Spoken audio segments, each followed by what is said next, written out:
உங்களில் நான் ஸ்ரீ உஷா பேசுகிறேங்க. ஒன்றும் இல்லைங்க, கூட பிறந்தவங்கள அண்ணன் தம்பி கூட பிறந்தவங்க ஏங்க பாசத்தை இதில் ஒண்டி காட்டுறாங்க? டேய் வாடா, டேய் போடா, அதில் ஒண்டி தாங்க பாசத்தை காட்டுறாங்க.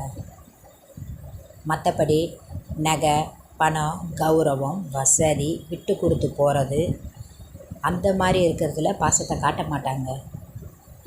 வானா போனான்னு சொன்னால் பாசம் விட்டு போயிடும்னு சொல்லுவாங்க. வாடா போடான்னு சொன்னால் பாசம் நிறைஞ்சிருக்குமாங்க? அதெல்லாம் இல்லைங்க. பாசங்கிறது ஒட்டி பிறந்த ரத்த பாசங்க. 1000 தான் அண்ணன் தம்பிங்க அக்கா தங்கச்சிங்க அடிச்சுக்கிட்டாலும் அந்த பாசங்கிறது அந்த ஒரு விஷயத்தில் தாங்க அவங்க காட்டுவாங்க உண்மையான பாசத்தை. விட்டு கொடுக்க மாட்டாங்க. வெளி சொந்தங்கள் கிடையாது, கூட பிறந்த ஒட்டி பிறந்த பாசம், அதுதாங்க உண்மை.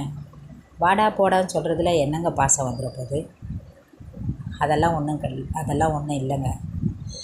அதே பாசத்தை மற்றதில் காட்டுங்க, அதுதாங்க சமுத்திரத்தோட ஒட்டி பிறந்த ரத்த பாசம், அதுதாங்க உண்மையான பாசம்.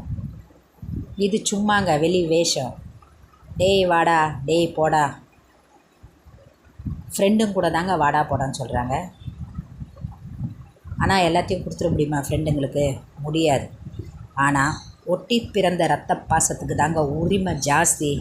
அது அக்காவாக இருந்தாலும் சரி, அண்ணனாக இருந்தாலும், தங்கச்சியாக இருந்தாலும், தம்பியாக இருந்தாலும், அடிச்சுக்கிட்டாலும் பிடிச்சிக்கிட்ட ஏதோ ஒரு மூலையில் அந்த பாசம் ஒட்டிட்டு தாங்க இருக்கும்.